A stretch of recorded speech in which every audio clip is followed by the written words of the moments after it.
الحمد لله نحمده ونستعينه ونستغفره ونعوذ بالله من شرور أنفسنا ومن سيئات أعمالنا.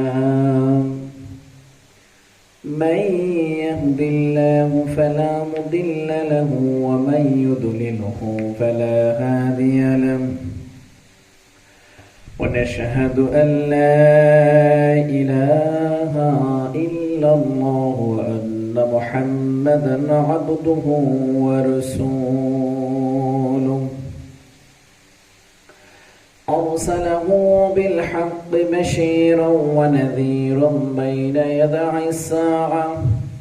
من يطع الله ورسوله فقد رشد، من يعصهما فقد غوى.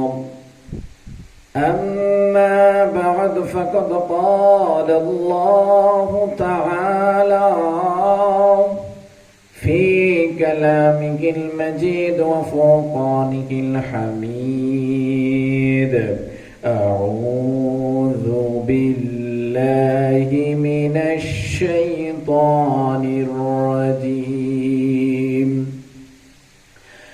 بسم الله الرحمن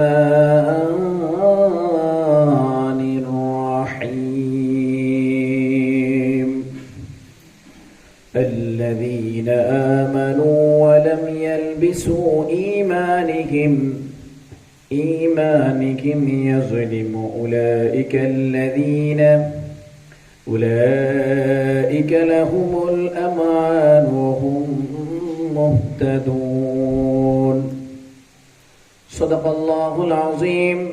وقال رسول الله صلى الله عليه وسلم: ألا لا يظلم النهار يظلم الناس يظلم الظلم الظلم ظلمات يوم القيامة. إن الله وملائكته يصلون على النبي يا أيها الذين آمنوا صلوا عليهم وسلموا تسليما. بلغ العلا بكماله كشف الدجى بجماله حسنت جميع خصاله.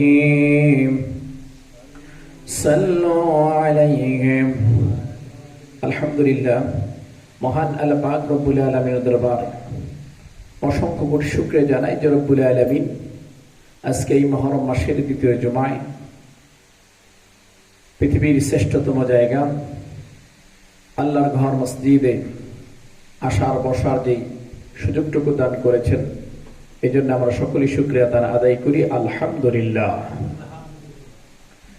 দুরূদ ও সালাম পেশ করছি মানবতার মুক্তির দিশারি নবীদের নবী সরদার দু আলম আখির জামান নবী মুহাম্মদ রাসূলুল্লাহ সাল্লাল্লাহু আলাইহি ওয়াসাল্লামের শহীদদের সর্বোচ্চ আত্মার মাগফিরাত কামনা করছি, যারা ইসলামের জন্য, কোরআনের জন্য, বিশেষ করে ফিলিস্তিনি মুসলমান এবং গত কয়েকদিন যাবৎ বাংলাদেশের যে সমস্ত নিরীহ ছাত্ররা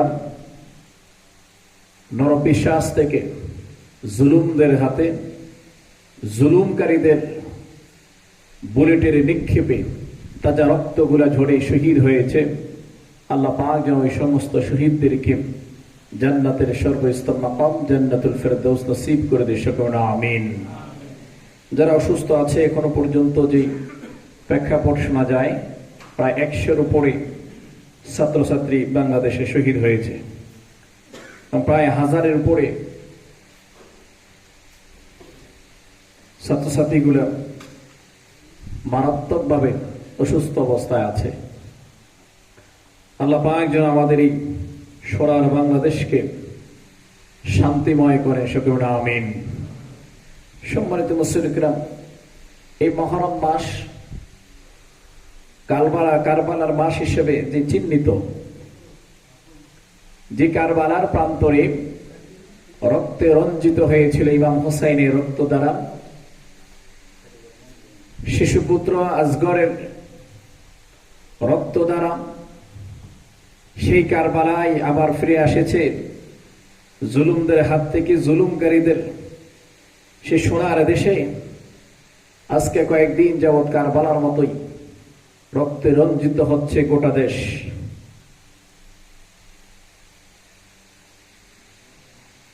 পৃথিবীর শুরু লগ্ন থেকে এই পর্যন্ত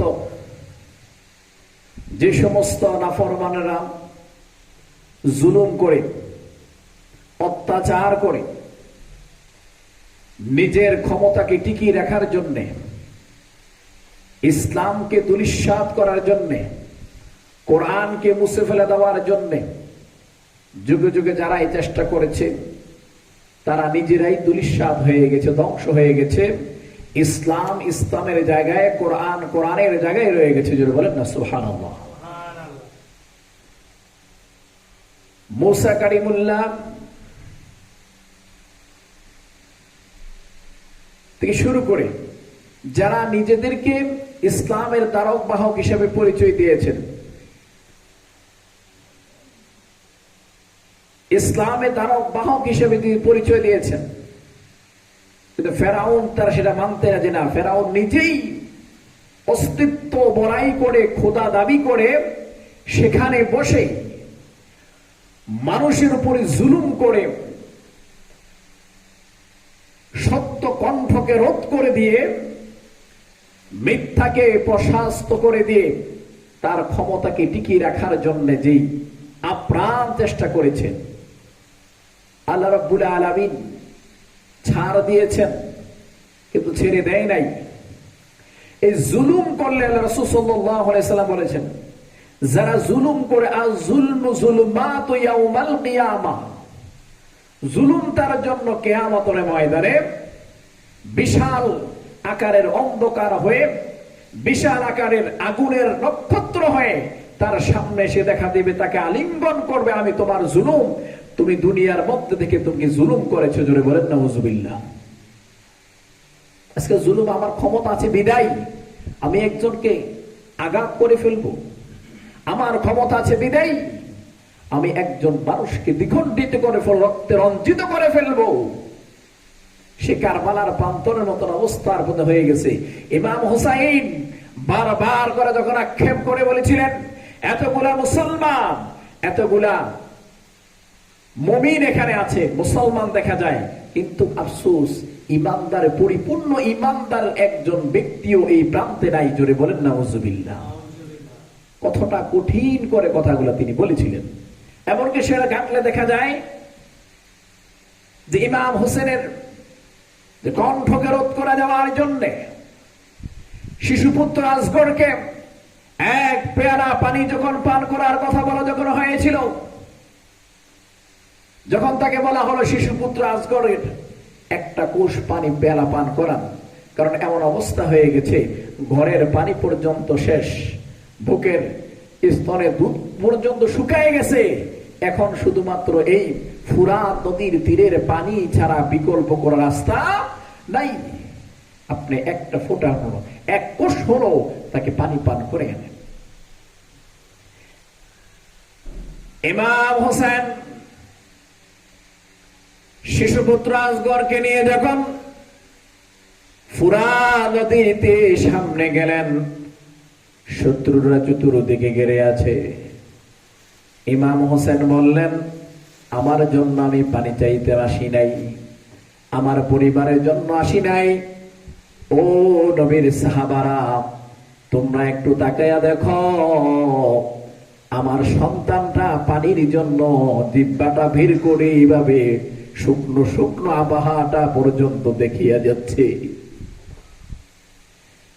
ইমাম হাসান দুইটা চোখের পানি ফেলে দিয়ে বারবার করে যখন আকুতি মিনতি করতে লাগলেন, শিশুপুত্র আসগরকে একটা কোষ পানি পেয়ালা পান করাইয়া দাও।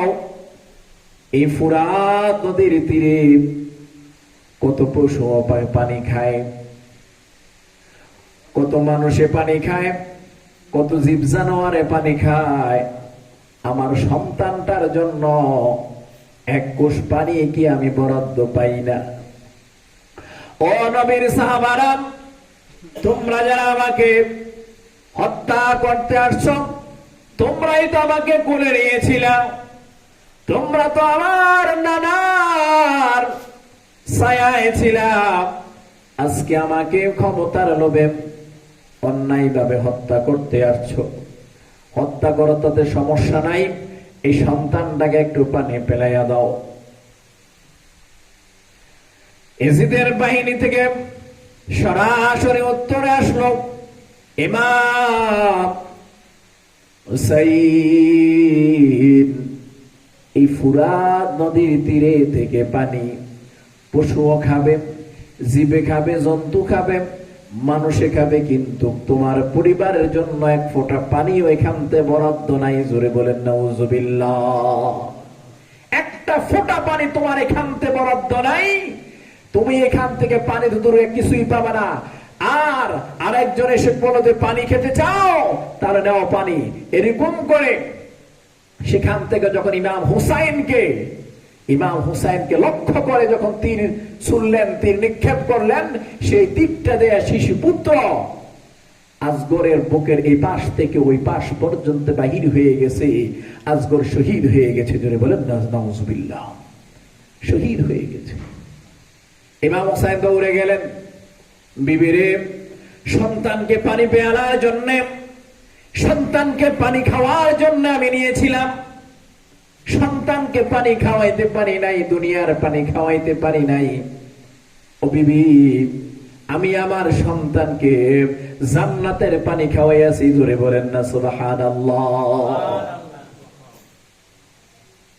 ওই তারা কোন খ্রিস্টান ছিল না, কোন ফেরাউনের বংশধর ছিল না, কোন ইহুদি ছিল না, কোন হিন্দু ছিল না, কোন বৌদ্ধ ছিল না, এরাও মুসলমান ছিল। জোরে বলেন না আউযুবিল্লাহ। এরাই নবীর সাহাবী ছিল, কিন্তু ক্ষমতার লোভে জুলুম করতে গিয়ে এমন জুলুম করে ফেলেছেন, নবীর আওলাদদেরকে, নবীর বংশকে নির্বংশ করে দেওয়ার চেষ্টা করেছে। জোরে বলেন না আউযুবিল্লাহ। ক্ষমতার লোভ পাশ্চাত্য করে ফেলেছে আমাদেরকে। ক্ষমতাটা এমন করে নিয়েছেন যেভাবে বলেছে আল্লাহ রাব্বুল আলামিন ফেরাউনকে ক্ষমতা দিয়েছেন, নমরুদকে ক্ষমতা দিয়েছেন, আবু জাহেল, উতবা, সাইবাদেরকে ক্ষমতা দিয়েছিলেন। অত আইয্যু মান তাশা অত যিল্লু মান তাশা বিয়াদিকাল খায়র। আল্লাহ রাব্বুল আলামিন বলেন, বান্দা, দুনিয়ার মধ্যে আমি মানুষদেরকে ক্ষমতা দেই, মানুষদেরকে ক্ষমতা দেই, তাদেরকে ক্ষমতা দেই। আমি কারণে ক্ষমতা দেই, যেই ক্ষমতার ব্যবহার করে তারা যেন সুষ্ঠু ব্যবহার করে, জন্য আমি তাদের ক্ষমতা দেই। যারা ক্ষমতার ব্যবহারকে বাহির করে দেয়, আমি আল্লাহ তাদেরকে যেমনি ভাবে ক্ষমতা দিয়েছি, এমনি ভাবেই প্রত্যেকটা লোককে আমি অপমানিত করে, অপদস্থ করে আমি বের করে দেই। জোরে বলেন নাউজুবিল্লাহ। অপমান করে, অপদস্থ করে যখন তারা ক্ষমতা পাওয়ার পরে ক্ষমতাকে বিলাস করে দেয়। আমার গায়ে শক্তি আছে বিদায় আমি মানুষকে হত্যা করতে যাব, আমার গায়ে শক্তি আছে বিদায় আমি মানুষকে আঘাত করতে যাব। এই শক্তি সামর্থ্য মনে রাখতে হবে চিরদিন থাকে না। আমার থেকে কত বড় বড় পালোয়ান, আমার থেকে বড় বড় কত বড় বড় শক্তি সামর্থ্য ওরা ব্যক্তি কবরস্থানে শুয়ে আছে। কবর গুলার ভিতরে যখন গরুয়ে পাড়ায়, ছাগলে পাড়ায়, যখন কুকুরে পাড়ায়, একটা পরিমাণ পর্যন্ত হাত দিয়ে সেখান থেকে কবরের উপর সরানোর কোনো সুযোগ থাকে না। অথচ যেই বিছানার মধ্যে আমি ঘুমাইতাম, সেই বিছানায় গরু ছাগল তো দূরের কথা, মানুষও আসতে গেলে অনেক অনুমতি ব্যবহার করতে হতো। আজকে আমার ক্ষমতা শেষ, এমন জায়গায় আমাকে শোয়ানো হয়েছে যেখানে উপরের মধ্যে গরু ছাগল লাফালাফি করলেও আমার সামর্থ্য নাই যে আমি এখান থেকে তাকে সরাই দিই। যুগে যুগে জাহেলরা, যুগে যুগে নমরুদরা, ফেরাউনরা এমন বেজ্জতি অবস্থায়, এমন অবস্থার মধ্যে তাদেরকে আল্লাহ রাব্বুল আলামিন দুনিয়ার মধ্যে দৃষ্টান্ত দেখায় দিয়েছে। কোন ব্যক্তির নাম নমরুদ রাখা হয় না, কোন ব্যক্তির নাম ফেরাউন রাখা হয় না, কোন ব্যক্তির নাম আবু জাহেল উতবা সাহেবা রাখা হয় না। এরা এতটা ঘৃণিত ব্যক্তি, এদের জন্য চিরস্থায়ী জন্য ফি নারি জাহান্নাম, ফি নারি জাহান্নাম খালিদিনা ফিহা, তাদের জাহান্নামের মধ্যে প্রবেশ করা হয়েছে সারা জিন্দেগীর জন্য এই জাহান্নামে আগুনে পুড়তে হবে। জোরে বলেন নাউজুবিল্লাহ। এদের অবস্থাটা কোথায় ছিল? যারা জুলুম করেছিল, ফিরআউন, নমরুদ, তাদের অবস্থাটা কোন পর্যায়ে ছিল? নমরুদ সামান্য একটা ল্যাংড়া মশা দিয়ে আল্লাহ রাব্বুল আলামিন তাকে শেষ করেছে। তার সাথী সঙ্গে সাথী যারা ছিল তাদের দিয়া জুতা বাইরেতে বাইরে অবস্থার মধ্যে এতটা ব্যক্তিত্ব করে দুনিয়া থেকে আল্লাহ নিশ্চিত করে দিয়েছেন। জোরে বলেন নাউজুবিল্লাহ। এই জন্যই দুনিয়ার মধ্যে থেকে যারা জুলুম করবে, দুনিয়ার মধ্যে থেকে যারা অস্ত্র তুলিয়ে নিরীহ মানুষকে হত্যা করবে, বলা হচ্ছে কোন ব্যক্তি যদি কোনো অন্যায় ভাবে, অন্যায় ব্যতীত একজন মুসলমানকে হত্যা করে, ওই ব্যক্তি গোটা জাতির সকল মুসলমানকে হত্যা করার যে গুনাহ, এই গুনাহ তার আমলনামায় পৌঁছে যায়। জোরে বলেন নাউজুবিল্লাহ। এটা এইভাবে এত সহজ জিনিস নয়। আমি চাইলাম আমার কাছে বুলেট আছে, আমার কাছে পিস্তল আছে, আমার কাছে ক্ষমতা আছে, এই জন্য আমি দিয়েছি। অবস্থা একটু চিন্তা করতে হবে। এমন অবস্থা হবে যে অবস্থার মধ্যে ইন্দুরের গর্ত পর্যন্ত ভাইবেরা পালাই যাওয়ার, কারণ সেটাও আল্লাহ রাব্বুল আলামিন তার জন্য বন্ধ করে দিবে। জোরে বলেন নাউজুবিল্লাহ। এই জন্য মুসলমান আমাদেরকে, আমরা যখন মানুষের জুলুম করতে যাব তো চিন্তা করতে হবে এই জুলুমের সাময়িক, এই জুলুমটা এখানে শুধু নয়, আমাকে এমন একটা জায়গায় যেতে হবে যে জায়গার মধ্যে শুধুমাত্র 3.5 হাত মাটির ঘর আমার জন্য বরাদ্দ, এর বেশি কিছু না। কোটি কোটি টাকা কামিয়েছেন, একটা পয়সাও কবর নিয়ে যাওয়ার কোন সুযোগ নাই। কোটি কোটি টাকা কামিয়েছেন, অস্ত্র বস্ত্র থেকে শুরু করে সমস্ত পাহাড় পর্যন্ত করে ফেলেছেন, কিন্তু তারপরও ওই ক্ষমতা দুনিয়ার মধ্যেই শেষ। এই জন্য মুসলমান আমাকে একটু চিন্তা করতে হবে। আমি যখন কথা বলবো, এই কথাটাও যদি আল্লাহর বিরুদ্ধে যায় তাহলে আমিও জুলুমবাজ। আমি যে কাজটা করব, এই কাজটা যদি আল্লাহ রাসূলের বিরুদ্ধে যায় তাহলে আমিও জুলুমবাজ। আল্লাহ রাব্বুল আলামিন বলেন ইন্না শিরকা লা যুলমুন আযীম, জুলুম হচ্ছে পৃথিবীর মধ্যে সবচেয়ে বড়। এই শিরকে জুলুমের চাইতে কঠিন বিষয়। আল্লাহ রাব্বুল আলামিন বলেন বান্দা, এমন অবস্থা, এমন জুলুম করিও না। তোমার যে জুলুমের কারণে জমিন থেকে আকাশ পর্যন্ত এই থরথর করে সবগুলা যখন কাঁপে, তোমার জুলুম দেখে এমন কোন জুলুম করিও না। জমিন ফাটে চিৎকার করে জচির করে এমন কোন জুলুম করিও না। কারণ এমন ক্ষমতা তোমাকে দেওয়া হয় নাই যে তুমি সারা জীবন থাকবে। তোমাকে কুল্লু নাফসিন যায়িকাতুল মাউত, ওই মৌতের অন্তর্ভুক্ত আসতে হবে, ওই মৌতের স্বাদ নিতে হবে, ওই মৌতের পেয়ালা বহন করতে হবে। মহান রব্বুল আলামিন আমাদের সকলকে সঠিক বুঝদান করুক। আমরা যেন অন্তত জুলুম থেকে বেঁচে থাকতে পারি। অন্যায় ভাবে কারো একটা কথা বলার আগেও চিন্তা করতে হবে, আমি যে কথাটা বললাম, এই কথাটা যদি তার মনে আঘাত খায় তাহলে আমিও জুলুমের অন্তর্ভুক্ত হয়ে যাব। আমি একটা মানুষের বিরুদ্ধে ষড়যন্ত্র করি, তাকে চিন্তা করতে হবে এই ষড়যন্ত্রটা যদি ওই মানুষের মনে আঘাত খায় তাহলে আমিও তো জুলুমের অন্তর্ভুক্ত হয়ে যাব। এই জন্য মুসলমান আমাদেরকে জুলুমকারীদের হাত থেকে বাঁচতে হবে। এবং যদি আমি অন্যায় দেখে চুপ করে থাকি তাহলে আমিও জুলুমকারী। আমাকে ঘৃণা করতে প্রকাশ্যে, আমাকে ঘৃণা করতে মুখে মুখে, অন্তত অন্তর হলেও ঘৃণা করতে হবে। যদি আমি একদম চুপ করে থাকি, আমি কিন্তু জুলুমের কাতারেই ঘেসে যাই, জুলুম কি পছন্দ করি, তাহলে ও জুলুম করে যে গুনাহ করেছে আমি তাকে পছন্দ করে একই গুনাহ করেছি। লা ইলাহা ইল্লাল্লাহু মুহাম্মাদুর রাসূলুল্লাহ সাল্লাল্লাহু আলাইহি সাল্লাম, আল্লাহ ছাড়া কোনো মাবুদ নাই। এই জমিনের ভিতরে যা কিছু হবে, এই জুলুমের যত সমস্ত কিছুর বিচার, এর পুঙ্খানুপুঙ্খানু হিসাব আল্লাহর কাছেই দিতে হবে। আল্লাহ রাব্বুল আলামিন আমাদের সকলকে কবুল করুন, শুনুন আমিন। আল্লাহ রাব্বুল আলামিন আমাদের এই দেশটাকে, আল্লাহ রাব্বুল আলামিন আমাদের এই দেশকে সোনার দেশ হিসেবে কবুল করে সেগুলো না আমিন। سآتي يوم الجمعة في الصالحين يومئذ لا تنفع الشفاعة إلا من أذن له الرحمن ورضي له قولا لن تنفع الشفاعة في ذلك اليوم الحشر أحد إلى من أذن الله له شفاعة إن الذين لا يؤمنون بالآخر زينا لهم أعمالهم فهم يعمهون إن القول للذين لا يؤمنون بالآخرة جعلنا أعمالهم زاخرة ولهذا السبيل يعون مرتقون أولئك الذين لهم سوء العذاب وهم في الآخرة هم يخسرون